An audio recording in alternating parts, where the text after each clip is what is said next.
Hey there, Vanguarders. This is Reggie the Keep, tournament organizer of Power Anime, and I'm here to bring you my deck profile of Amon Reverse, of the Dark Irregulars. I'm a big fan of Dark Zone, and the Amon Reverse is one of the power hitters out here right now. Now, just to talk to you a little bit about the Amon Reverse, its effect is when you have Limit Break Lock 1, and then this gets plus 1,000 for every card in the soul, plus 1 crit. So, you know, with Dark Irregulars being focused on building the soul, you can imagine this is going to be a very, very strong hit right up the middle. And the beauty of it is that there's no counterblast. It's just lock 1, which, you know, gives you extra techniques that you can use to maybe reuse grade 3s in the back line that you're going to lock anyway. And this is tremendous pressure right in the middle. And yeah, I just wanted to go over how I have things built out for the Amon and the Amon Reverse, okay? So for starters, what I use is my Devil in Shadow. This is the grade 3 searcher, you know, Counterblast 1, Soul Charge, look at the top 5 for a grade 3 and put it to your hand. Mainly I'm just looking for Amons, really. It's the only one that I'm running. My trigger lineup, I've got 3 Amon Follower Cruel Hands. I got 4 of the BT-12 Dark Knight of Nightmare Land, and I've got 2 of the Blitzrigger. Now, why do I have these weird numbers, not like even 4 counts? Well, when you run Amon, people are going to imagine you use heavy crits all the time, and I don't know, I guess it's a game theory thing, where when people see a certain trigger, they automatically assume you're running 4. So by mixing it up a little bit, it can actually throw off those type of players when they see different type of crits. You know, if you see 3 different type of crits, oh, that guy's probably running 12 crits. Well, I mean, this gives you a little bit more mind games when it comes to playing with the other players' ideas of how deck builds are supposed to be done. I use 4 draws. These are the Hysteric Shirleys from BT-5, Golden. You know, Soul Charge, take 1 from the top, Soul Charge 1. Beautiful build, excellent Doreen. If you ever ran Doreen in this kind of build, excellent Doreen effect. And then I only run 3 heal triggers. Why only 3 heal triggers? I also have a theory on this one. I believe 4 heal triggers was the de facto before limit breaks were actually in. But ever since limit breaks, you kind of actually want the damage. You don't really want the heals to come too quickly. I've seen it a number of games where the player feels like they got the limit break, and you can see the anxiety on the other player's face because they just pushed them at 4, and what happens? They get a heal, and they heal, and they end up losing the game within 2 more turns because that heal just cost them the ideal of limit breaking when they thought they want to. So I want to limit break, and I don't want my heals to come until later in the game. This allows me to wait until a little bit later for me to hit the heal, but at the same time optimize the time when I want to get to limit break. So that is my idea on heals. I think 4 heals is just so overrated in this day and age. You know, this deck is not designed to go long term. No Dark Irregular deck is designed to go long term, especially since you soul charge so much. You'll deck out fast. So my grade 1 lineup, I've got 4 Vlad Speculas. These are the perfect guards. You need these kind of things for all those crazy limit breaks right now, and break rides and that kind of thing. I've got 4 of the Hell's Deal Amon Follower. This is the primary way I charge my deck, using these guys. As long as you have an Amon in the middle, Soul Charge 2. Automatic Soul Charge 2. Doesn't cost you anything. Just play this on the rear guard, Soul Charge 2. Very good, very strong. I run 3 of the original Poet of Darkness Amons. Just a 9k boost in the back is too strong. Too strong. You can put 7k grade 2s up there and it'll still hit for a 16 line. So, I mean, and for 6 and Soul, not very difficult to achieve in Dark Irregulars. So I think these are well worth it. I run 2 of the Amon followers, Genlin, only because they become a 10k hit. So, I mean, 10k plus 9, 19, 10k with 7, 17, 10k. I mean, it's just a beefy hit if you run out of options with your grade 2s. And then I picked up this tip from another Amon builder. I run the Bloody Calf. Such an underrated card that, no one ever used, no one I ever used. I never even used the BT-3.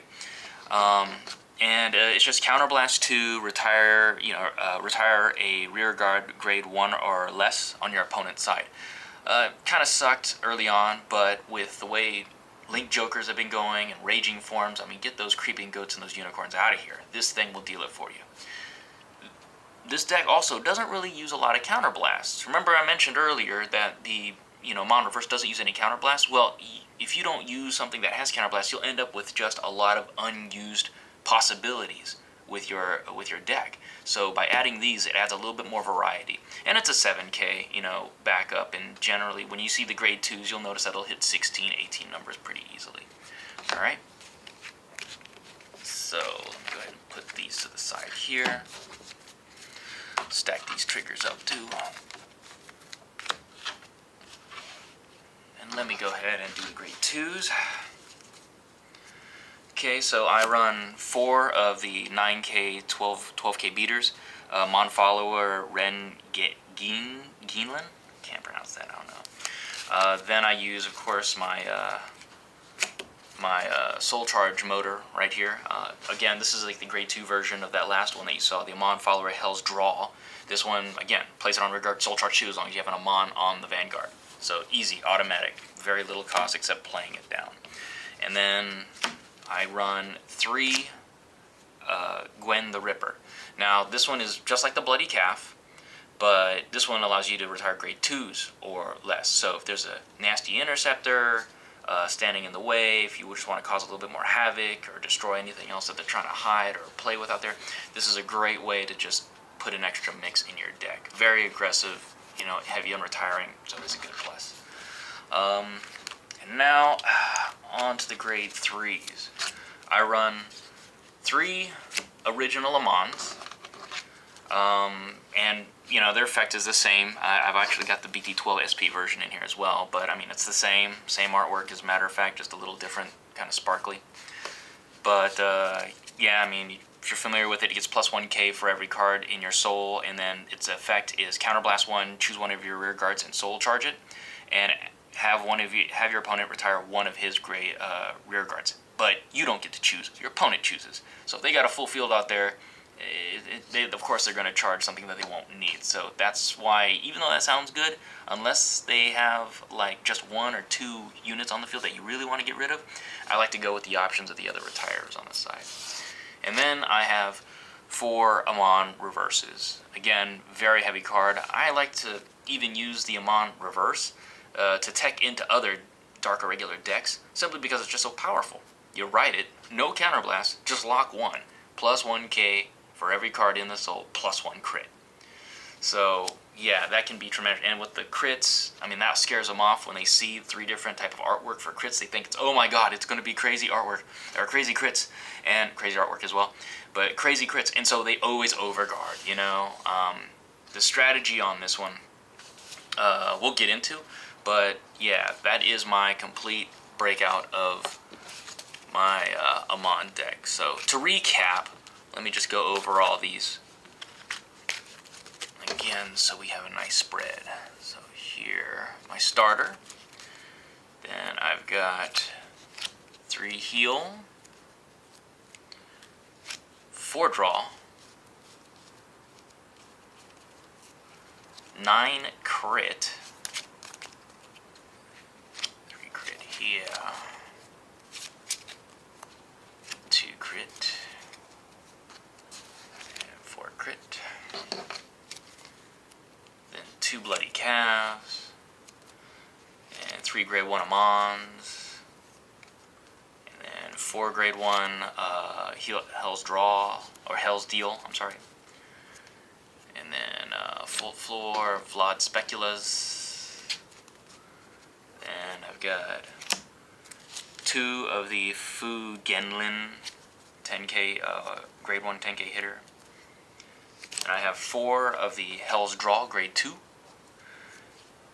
3 of the Gwen the Ripper, BT-3, 4 Amon followers Ron Geenlin, 3 Amon, and 4 Amon Reverse.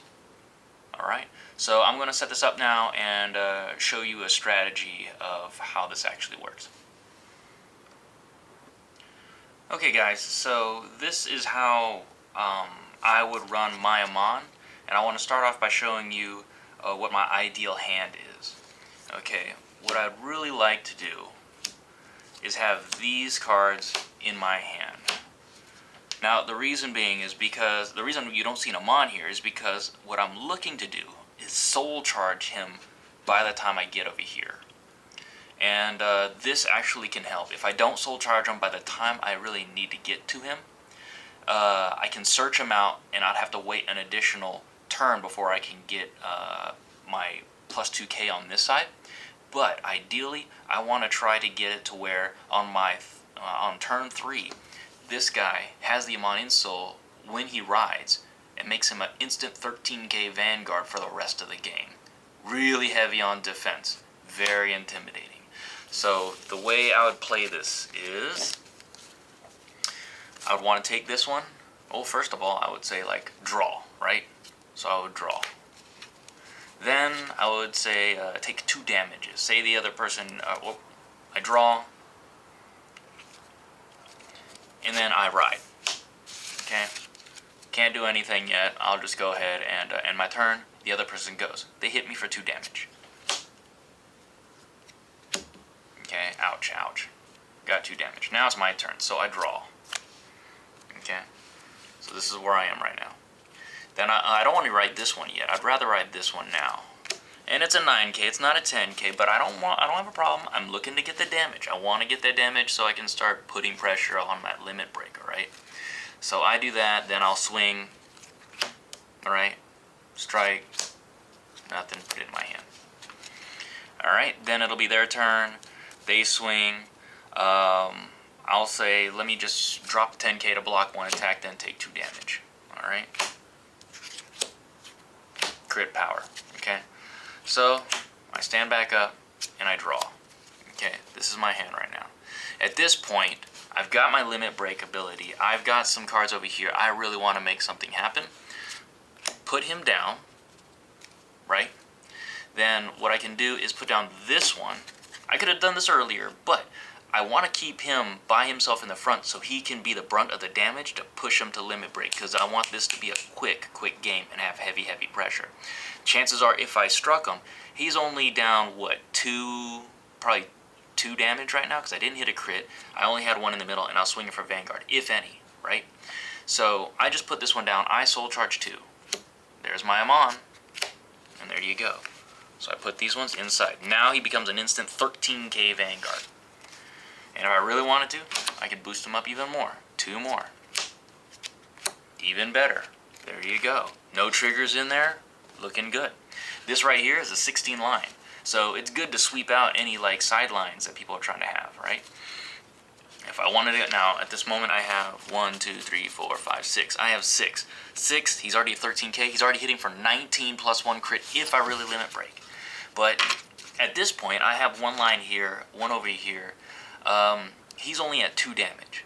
Now, if I do my limit break, it's going to be plus 1 crit, but 2 damage, 2 crits, you know, getting double crits on that to make it 4 damage doesn't happen too often unless you play MLB. But what I would want to do is swing here for just regular, because I want to push him to 3 damage.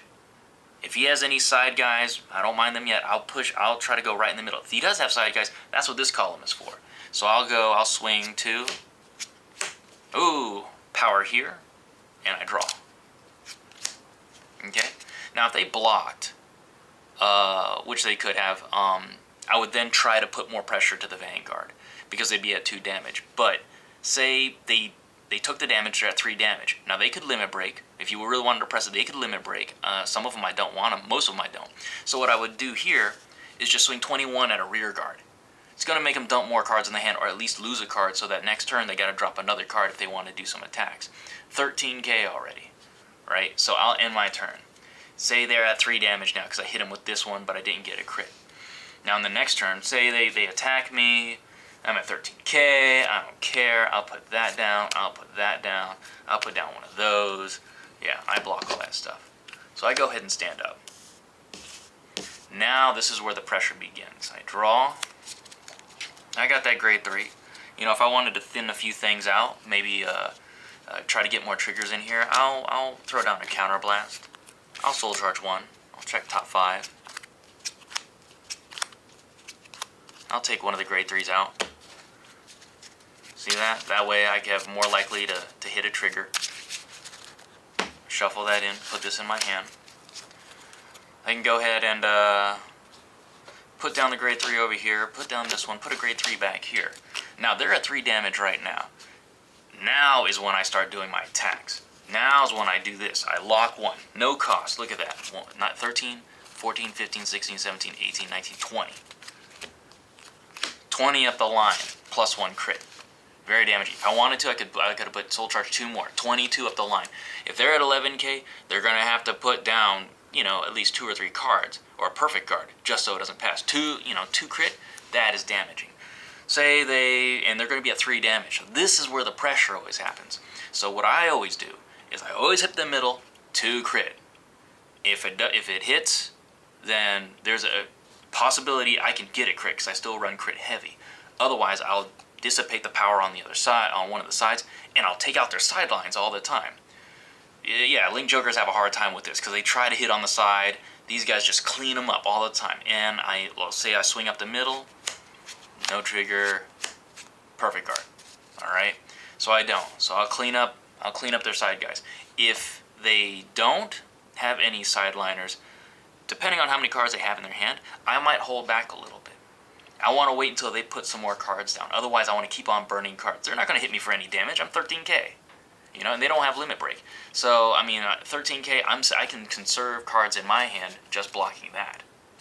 You know, until they put other guards down. Now, I have run into problems where I've done this and I've actually decked out against a few people. And to be honest with you, this is a very boring, at this point, it's a very boring game from here on out because it's up the middle, side, side, up the middle, side, side, up the middle, side, side. And that's the only setup. It's a lot of heavy pressure. A lot of times, especially raging form people, they just go ahead and say, I'll take it, you know, after they swing. You know, that right there is just a prayer. They got to hope I don't hit a crit. But I at least want to get them into that position where they have to take that chance. And so that's kind of the trick over here. I'll swing on this side, and turn end. So I unlock at the end of turn. This guy's still standing. So they go after me. I can still take a damage. I'll go ahead and PG the first one over here. I'll drop... I'll drop that. PG. I'll take a damage, I don't mind. Oh, can't power, now you can't hit. Oh well, tough. Stand up, draw, lock, swing, 20 plus 1 crit, you let me hit, draw. If they made it 2 to pass, I'll just put a crit over here, draw, and that's just the magic of the game. And that is how I run them on. If you have any comments, suggestions, questions, or concerns, please leave those at the bottom, and I would definitely appreciate the feedback. I'm always looking to make this a better deck or more consistent deck. I still have a hard time, again, decking out against certain decks. I haven't gotten my timing right on it, but if you've had better success with it, and if you know anything else, please do tell. I'm always open to it and looking to make a better game, all right? Thank you very much. Take care.